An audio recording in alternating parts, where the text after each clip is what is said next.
All right, what's up, everybody? It is the Awesemo.com NHL DFS Strategy Show. Just a 3-gamer today, and we'll keep it pretty short. A little late on the start, so apologies on that. Talk about what happened last night. Talk about some big winners from our Slack chat. A couple people taking down tournaments at various price points. So that was really good to see. Even though I didn't have a good night personally, it's always nice when people who watch the show or people that are subscribers or both end up winning some money. Love to see that. So we can go over that in just a second. If you guys are not already subscribed to the YouTube channel, you should be, because you're going to get notifications. You're going to see all of the upcoming events. We've got a new fantasy football playlist. If you guys haven't checked that out, I know a lot of people that play fantasy football. It's a year-round sport. So if you're looking to do some best balls and such, we've got rankings on the site. We've got we'll have a fantasy football kit coming out, and then Lofty has done a couple of really good videos, very concise 7-minute long videos on the fantasy football playlist if you want to check those out, detailing some of the rookies. But yeah, you're going to get a lot when you subscribe to the channel. If you're looking to subscribe to the site, to Awesemo.com, hit me up if you got any questions. My Twitter handle is just my name, and Cliffy's trolling me in chat. I'll read that in just a second. But yeah, we got a bunch of different packages. You know, if you're playing just NHL, probably the NHL package is right for you. If you're playing more than one sport, Platinum is going to be the best bang for your buck. You'll get all these other different sports. You get MMA, PGA. I'm playing some PGA this week, so you know the field's going to be pretty soft on the sites. And, you know, you'll get NFL when that's happening if you stick around, access to all the premium Slacks and such, lineup builders, the lineup builder that you're looking at right now, including, you know, the NBA lineup builder, the PGA. We've got it for a bunch of different sports, and some other features for some other sports as well. So this is just the free version. You can follow this. You can follow along when we go on these shows. It's just nhl.lineups.awesemo.com. I use this every day to go back and forth between natural stat trick and just to get a good view of the games. So I do use this.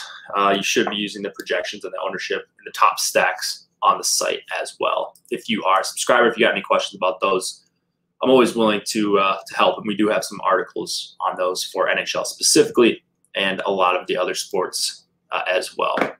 I think you guys can see this screen. I zoomed it in a little bit so people can see it. So just want to make sure. I think the last couple streams I haven't. It's been kind of small. So if you're watching along, trying to see what's on the lineup builder, you might have had some issues, but those should be corrected today. Let's go look at last night. Couple big winners, as I said. Dedro, 287, only 21 lineups. I thought he maxed it last night. He was sweating in chat yesterday, and it was only a 2-gamer, but he pretty much hit the nuts here, which is hard on any slate. But I really, really did like the lineup that he won it with. Pretty jealous of the build. And, you know, the 2 spend-up defensemen. Let me make this a little bit bigger, too.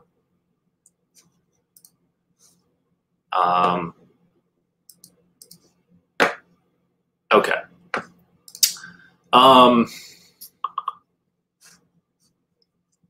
Sorry, I'm just getting a bunch of Slack messages here.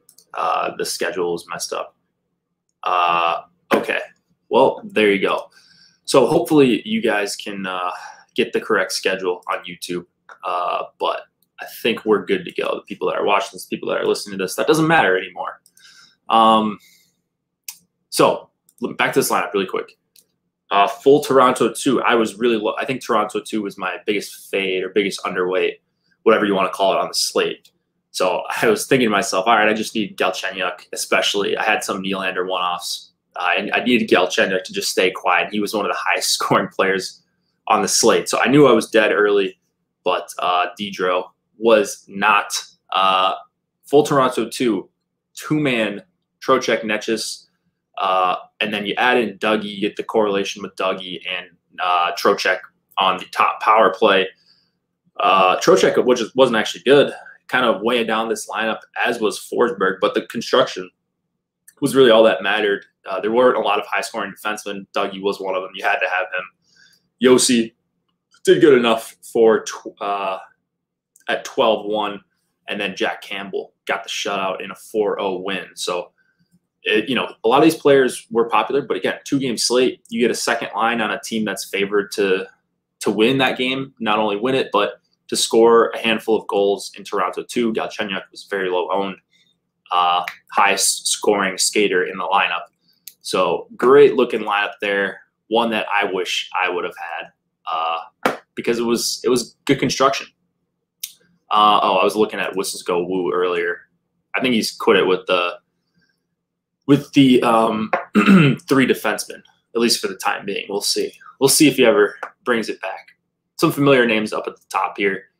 My best finish was 19th. See, I lost a good chunk of money there. I think a little over half my entry fees. Let's see, I like to look at how the maxers did. Testosterone really the only one that did a lot of damage. Volpez 7 didn't max, but looks like played 50 less or 56 less. No, 46 less than the max. I always wonder when it's 150 max and people play like 111 lineups, are people just playing that to get to an even number on their total entries? Never understood that. Because I play sometimes when it's 150 max and it's a sport that I'm not very good at, but I just want to gamble. I'll play like 100, especially if it's at a higher price point, like a $15 or $18. And it just helps me with my exposures when I go through everything, because I can see, all right, I've got a count of 8 of this guy. That means about 8%. But I know some people have systems, but I wonder how that thing works. That type of thing works. There's got to be a method to the madness. I know Slewfoot has been playing less than the max entries. Played 37 last night. I wonder. Maybe that's something to look into. Maybe so you're not wasting lineups, especially on a short slate. Like if I don't hit the nuts with 112 on a 2-gamer, and I certainly did not, then I'm giving back a lot of my entry fees. So I think that definitely makes sense on a shorter slate. Could they have a cutoff delta from their projection mean? Like if lineup X DK points away, like if lineup X is DK points away from the mean, it's cut no matter how many lineups are made. That could be it. Yeah, so if you've got a ranking system, whether it's points or ownership or combination of the two per lineup, if you make however many you want to make, let's say you make 1,000 lineups, but only 67 of them are good. You only play those 67. That's probably correct, Cliffy. Oh, and Cliffy said, sorry I'm late, but you scheduled the show at the same time as the Valorant, I think, World Championships for some reason. Yeah, that's my bad. I forgot. There's probably some overlap in that. Our audience, not audience. We'll get the scheduled shows corrected. Valorant, got it. Okay. 16 of you have already liked the video. That is much appreciated. As always, that helps us look good for the bosses. If you want to become a YouTube member, you can just click the join button. It's $2.99 a month. You get access to all these funny badges like the ones that I will send in chat. My favorite, I think right now, not sucking up to the boss, but the number 4, Alex Baker, Alex Caruso. I just sent a few of those in chat. So those are the types of things you get. You get Laffy, Dr. Ben Raza. That actually is probably a top 3 one we've got so far. You get a chalk, so if I start just talking about how I'm going to slam the chalk, you can taunt me in chat with these badges. They're good. We've got them for a bunch of the content creators, a lot of the NBA guys and gals got one. So if you want to join, if you're thinking about sending a super chat, just become a member. It's $2.99 a month. It's super easy. You're going to get your questions easier to be answered. You stick out in chat. There are a handful of benefits. So I think that's, oh, I'm sorry. I need to mention another subscriber that did really well. I think it was the Shootout. Chris, 4 lineups, only 1 cash. That's all right when it gets first. $960 profit on that lineup alone.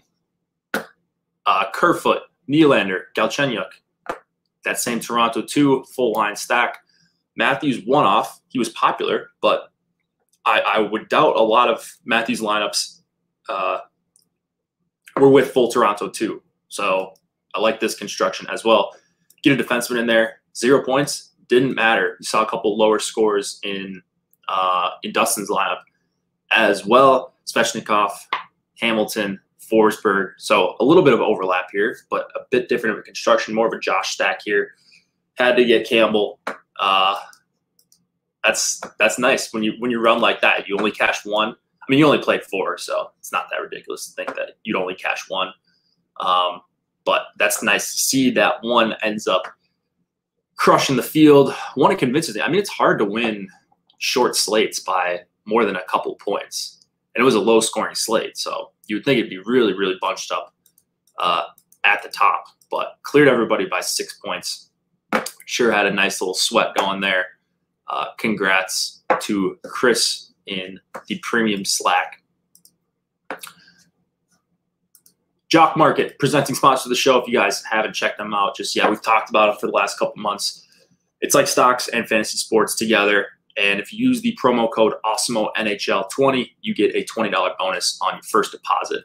Not only will that help the site, but it'll make Cliffy and Josh and I look very good. And Terry, anybody who's done NHL shows, because you're signing up with the NHL promo code. So go do that if you like playing NHL. They've got PGA as well going on over there. MLB, all the good stuff on Jock Market. Buy and sell shares of players in real time. And you're going to get guaranteed payouts, but it's a little bit even more immediate gratification than DFS, which is just nightly. Jock Market, you can buy and sell during the games, which is a pretty cool feature that they're trying out over there. They're also helping make these streams free, as we always say. All right, Penguins, Islanders, 2.6 implied total for the Penguins, 2.7 for the Islanders. Jari and Sorokin. We've got three closeout games tonight. All these series at 3-2. Islanders can close it out tonight at home, running out the same lines, except one question mark is Oliver Wahlstrom. Is he going to play tonight? We don't know. He's sounds like full-blown game-time decision. If he's out, though, we know who's going to play, and that is Travis Zajac. And I would bet that Zajac just fills in with Pajot and Palmieri. So they're not breaking up this 4th line. They never get broken up. They're not breaking up this 2nd line. They never get broken up. Maybe, they go Barzal, Eberle, and Zajac, but you're going to see them in line rushes, assuming we get them, assuming they do them. But I think everything stays the same, and then you're just going to flip Wahlstrom for Zajac. That would downgrade the Islanders 3 line for me. That's a line that I'm interested in, at least somewhat today. Looking at their ownership, they're in check. Probably a lot to do with the Wahlstrom game time decision. They're cheap. They've played decently well, not super high event, but they've got 2 guys in the line, Palmieri and Wahlstrom, that shoot it a ton. So that's what I'm looking for in one-offs and 2-mans. You can't be too picky on a 3-game slate, and I think that's probably my favorite full line for the Islanders. Nelson, Beauvillier, and Bailey, I know people are going to be on them. They're really cheap, as you can see on the screen. No one above $5K. The pricing overall is pretty soft, so you should like your lineups tonight. Now, if you like them too much, you might be holding hands with a lot of your friends should that lineup be the nuts. So just keep that in mind. But Nelson, Beauvillier, and Bailey so far in this series have just been getting absolutely pumped. Like they're so these numbers they've got over 3 expected goals against for 60, and that'd be fine if you were generating a bunch of scoring chances. But 1.7 expected goals for per 60. Just pretty terrible. So I mean, we've got 5-game sample here. It's not nothing. And whether it's at home or on the road, like they've been seeing a bunch of time against Pitt 1. You know, Pitt 1's gonna see probably Islanders 2 and Islanders 3, maybe even some Islanders 4. So my favorite line in this game, if the ownership is even close, and Pitt 1's come up a little bit, but I really like Pitt 1 tonight. You get them at, actually, let me pull up the top stack. So I think I closed out of that earlier. Because I want to see where Pitt 1 stacks up compared to everyone else with this most recent ownership update. Oh, I guess we only have had one. We've only had one so far today, but we'll get one either during the show or shortly after, and then right before lock. So Pitt 1, yeah, I mean, you look at them compared to Tampa 1, compared to Vegas 2, like they're the most expensive full stack tonight, but people are going to gravitate towards Tampa. I understand why, but I don't think they're that different of a play. And the ownership is about half. You're getting about half the ownership on Pitt 1 as you are on Tampa 1. And I think that's going to hold pretty much true because Pitt's on the road, because the Clyde totals is a little lower. Sorokin's been playing great. Florida's had spotty goaltending besides the last game. So I think we're pretty much right on, at least relatively right on, comparing some of these lines to each other, specifically Pitt 1 and Tampa Bay 1. So right now, I have a lot more Pitt 1 than Tampa 1. It's something to do with the even strength matchup. It's something to do with the ownership. But I just haven't been heavy on Tampa. I really have not. And I don't see much changing tonight. So we'll get to that game next. Other things in this game, Malkin's minutes have come up a little bit.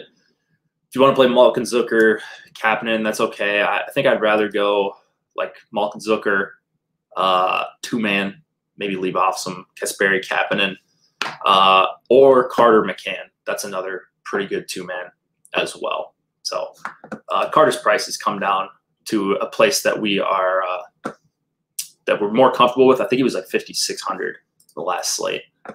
Oh wait, he is back at 5,600. Jeez, I was looking at Jared McCann's price, and I was making sure I was on DK because I saw the price come way back down. But that was my bad. Carter looking to be pretty low owned. So you get a Carter McCann 2-man for. We've got them at under 1% right now. It might be a little bit higher than that, but you get the idea. They're going to be low owned. Letang, just an add-on, I think, for me again with Pitt 1, or if you want to add him on with Pitt 2 because of Malkin, okay. But yeah, he's not a peripherals guy, so I think I'm good on playing a lot of Letang one-offs. In fact, I probably won't have much of any. Matheson or Ceci are both quality punts, in my opinion. Cliffy's going to be happy that I mentioned Ceci. So on the Islanders side, Mayfield's price is shot up quite a bit after the few big games. It's up to 4,300. He's still okay for block shots. Probably like good chance of getting you the bonus, but kind of priced in no man's land. So I think the ownership's going to come back down on him. I think I prefer Pulock as my favorite one-off defenseman on the Islanders side, but this could be the night where Pelech gets 7 blocks or Letty gets 2 assists. It's really tough to parse through these Islanders defensemen. So just to recap this one, like Islanders 3, assuming Wahlstrom plays. If he does not play, definitely lighter on that line. Barzal, Eberle, 2-man, I like a lot. And then Pitt 1's my favorite play on this. I wouldn't say on the slate, but I think they're up there for me. They might be my highest owned stack on the slate, but I do like to spread it around quite a bit. So, yeah. In fact, let me see where Pitt 1 was for me right now. Yeah, Pitt 1's my highest owned stack on the slate. right now. I think one line might, well, one or two lines might challenge them as things change around before lock, but they're right up there. I really, really do like them, even on the road here, especially on the road. The ownership is just way, way too low, in my opinion. And in the opinion of the Top Stacks tool, one of our favorite tools on the site. Ownership projections. Projections on the site are going to be free for today if you guys want to go check those out. Other things that are free for other sports, PGA projections. Like I said, I'm using those. I was running some PGA lineups a little earlier. So I'm entered in playing some MME stuff, NBA projections as well, and then MLB ownership projections for the main slate. So go check out all of those. We've got a piece of premium content unlocked for everybody each day. So, you get a fair look at what's behind the paywall. So you're not just going into it blind and maybe you don't like the stuff. You can see, look at our free premium content every day for a week or two, and you'll be able to see each and every day a new tool that we've got behind the paywall. Panthers Lightning, my favorite game. 2.7 implied total for the Panthers, 3.3 for the Lightning. Spencer Knight going up against Andrei Vasilevsky. Everybody's going to be on Tampa tonight. I certainly understand why. They're a very good. They're a very good 5-on-5 team. I wouldn't say they're a great 5-on-5 team. I'd maybe argue Florida's a great 5-on-5 team. But that's not really the point here. I think it's just really tough matchups for Tampa. These top two line, well, maybe not the second line. In fact, I kind of like the second line. I just don't love Killorn and Chiarelli. Is it Chiarelli? Cirelli? Whatever. Stamkos 6,300. I think pretty good one-off. Not a guy I one-offed a lot this year, but I think they're going to get the third and probably fourth lines for Florida at 5-on-5. And that's who you want to face off against. You don't want to really face off against Bennett, Huberdeau, and Tippett. You don't want to face off against Barkov and Verhaeghe and Marchment. Definitely don't want to face off against them. And that's what Tampa did in the last home game. And they won it convincingly. So I don't see things changing there. Maybe get some more offensive zone face-offs against Barkov, and it doesn't matter as much. But I just don't really want to mess that much with Barkov and Verhaeghe at 5-on-5. Now it's a shorter slate, so I feel like you have to play some Tampa. I'm certainly going to play some Tampa one, but it's going to be a bunch of weird lineups in the Tampa lineups that I do play. I think like Point Kucherov, Stamkos, Killorn with Hedman, full 5-man power play. The power play just bailed out Tampa so much in this series. Not to say that Tampa hasn't been the better team. They might be. I don't know. They're not a better 5-on-5 team by that much, if they are at all. So if Florida can stay out of the box, or maybe they kill both penalties that they take. They only take 2 tonight. That hasn't been the case so far this series, but I don't know. 1-game sample. You get the lower-owned Florida team. You get 2 great 5-on-5 lines. Just a matter of, can they stay out of the penalty box? And when they do take penalties, are they going to be able to, only allow 1 power play goal? I think they've got a really great chance to win if they do that. Because Tampa hasn't done a lot of their damage at 5-on-5 so far this series. So I'm right back on Florida 1 and Florida 2. Barkov Verhaeghe is one of my favorite 2-mans. Now they get a pretty tough matchup going up against Point and Palat and Kucherov, but they're also going to go up some against probably the Yanni Gourde line. Yanni Gourde line definitely going to go up against Bennett, Huberdeau, and Tippett, and that's a matchup that I love.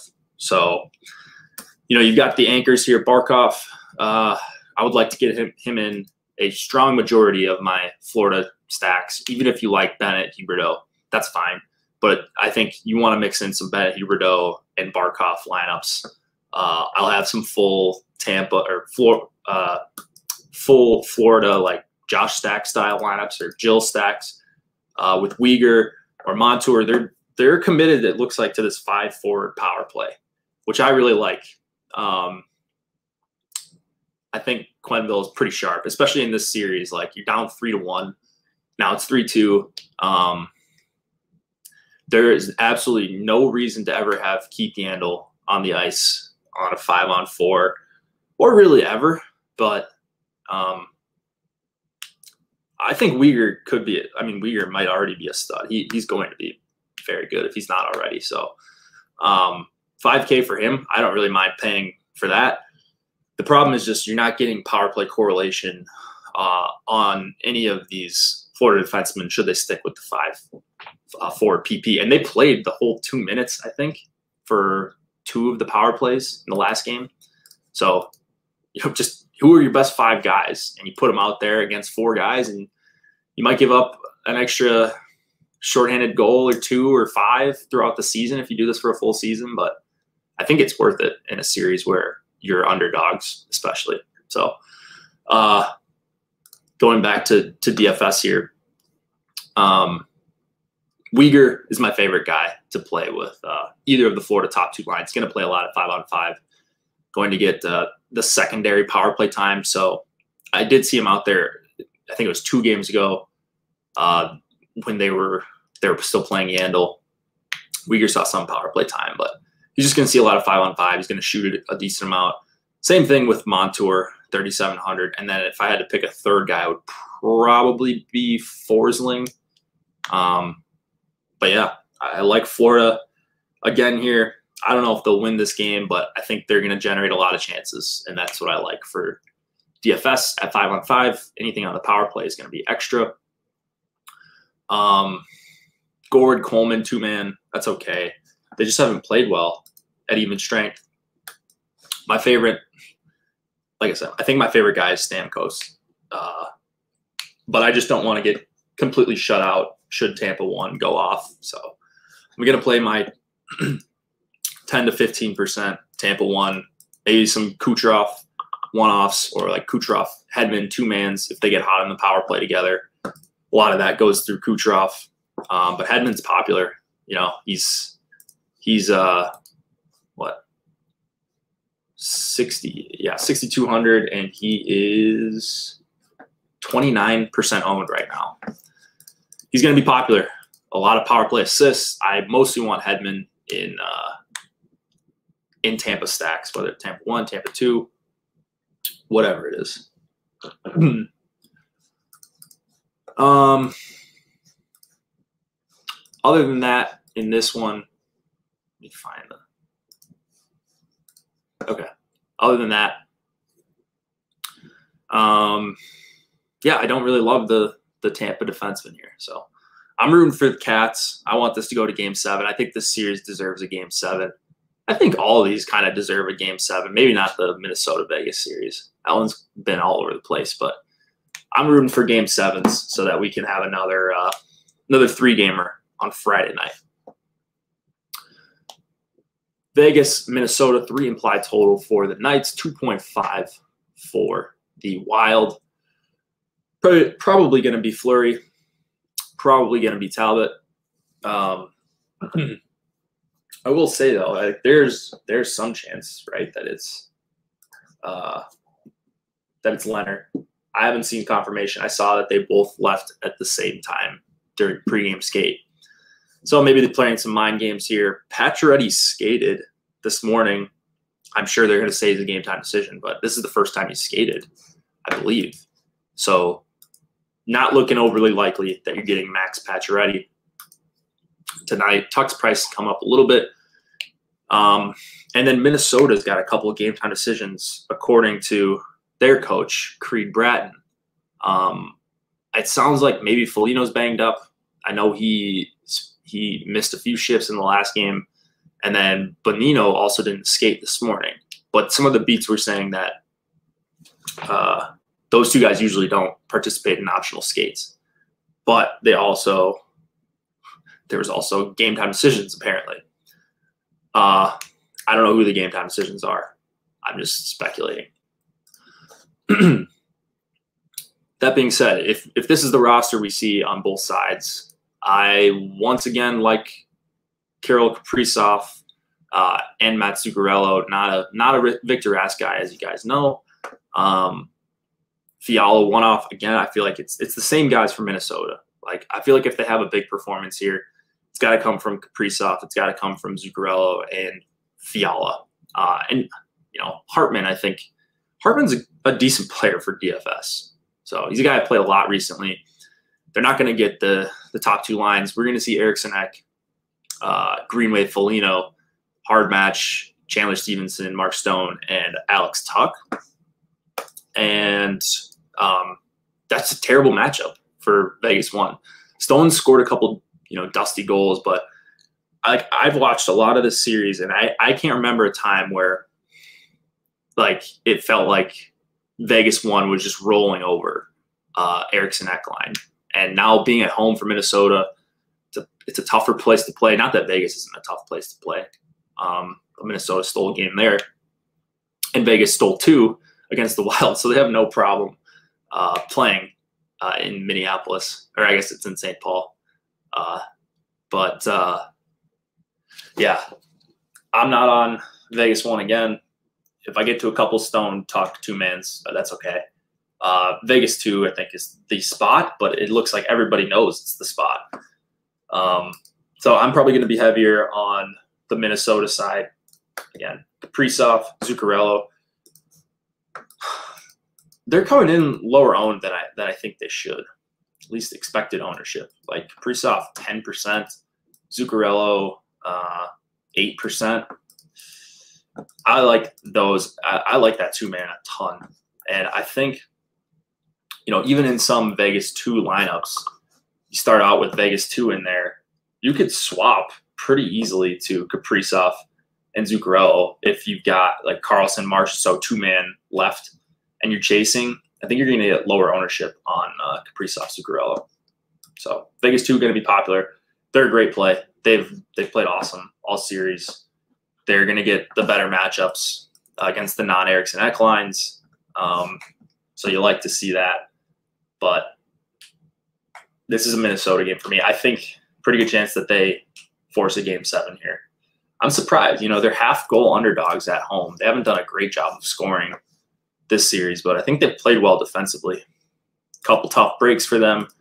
Couple Mark Stone just scores shorthanded, or they just capitalize on fewer chances. Last game, the Wild should have got ran out of the building if you look at game reports there, but they didn't. And being at home is huge for them because they get to dictate the Eriksson Ek matchup. If Foligno's out, by the way, I feel a little bit better about Vegas 1, but we just don't know if that's going to be the case. We're not going to find out until lock. And then who are you going to swap to? They're the most expensive line in this game, right? So you can't really swap to Vegas 1, really. Dumba, Spurgeon, 2 favorite guys for Minnesota. Once again, Ian Cole potentially for some blocks for 2,600. How many minutes did Addison play last game? I wonder if he's probably gonna stay in since they won. Yeah, 13 minutes, 13:20. That's not great.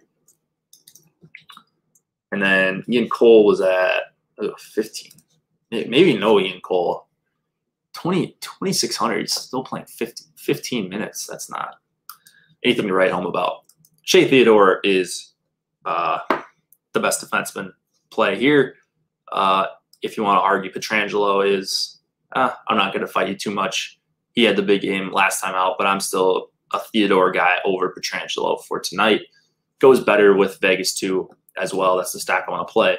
Pietrangelo goes better with Vegas 1. I think they are both one-offable, as is Alec Martinez. Definitely all 3 of those guys one-offable. So I'm going to have a lot of Vegas. Basically, if I don't have a Cam Talbot lineup, because I think he's arguably the best goalie for tonight, if I don't have a Cam Talbot lineup, it's going to be Vegas defensemen are going to be filtered throughout the rest of my lineups in almost every single lineup. And I feel pretty good about that because they've got 3 awesome ones at different ownerships, a little bit different price points. The 4th defenseman would be McNabb, 2,900. Late edition last game. I don't mind him as a punt if you can't get up to one of the top 3 guys. Make some Pacioretty lineups. I was doing that for the first couple of games in the series and then just swapping down. But, like, I have no idea when he's coming back. I mean, you skate one time. Like, unless we get confirmation that Pacioretty's playing, which we're not going to until he plays, I think it's probably not worth it just yet. That's just how I'm feeling about it. But do as you please.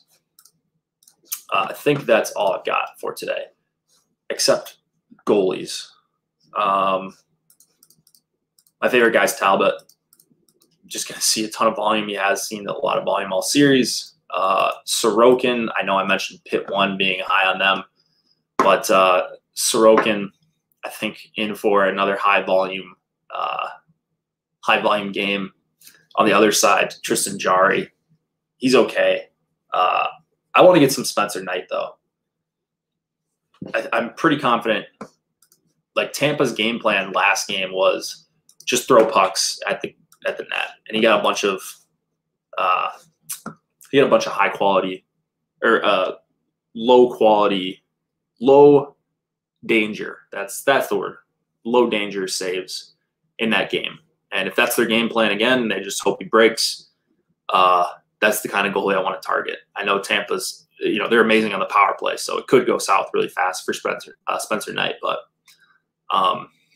if that's going to be their game plan and they do win, if Florida does win that game, I think you're going to see a pretty big score out of Spencer Knight again. Okay, that's all for today. We've got a ton of shows coming up for the rest of the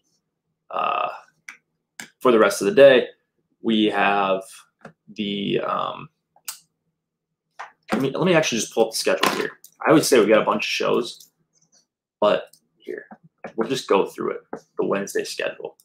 So you just listened or watched the strategy show. You've got the deeper dive coming up for MLB with Alex and Max.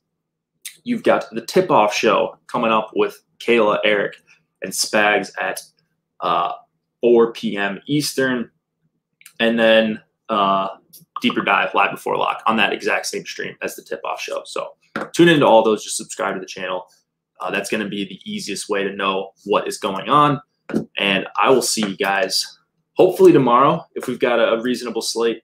Otherwise, next time we've got good contests, go check out Jock Market. If you haven't already, use that promo code Awesemo NHL 20. You get a $20 deposit bonus on your first deposit. So you get paid to go check them out. If you think about it like that. Thanks, everybody, and good luck until I see you again.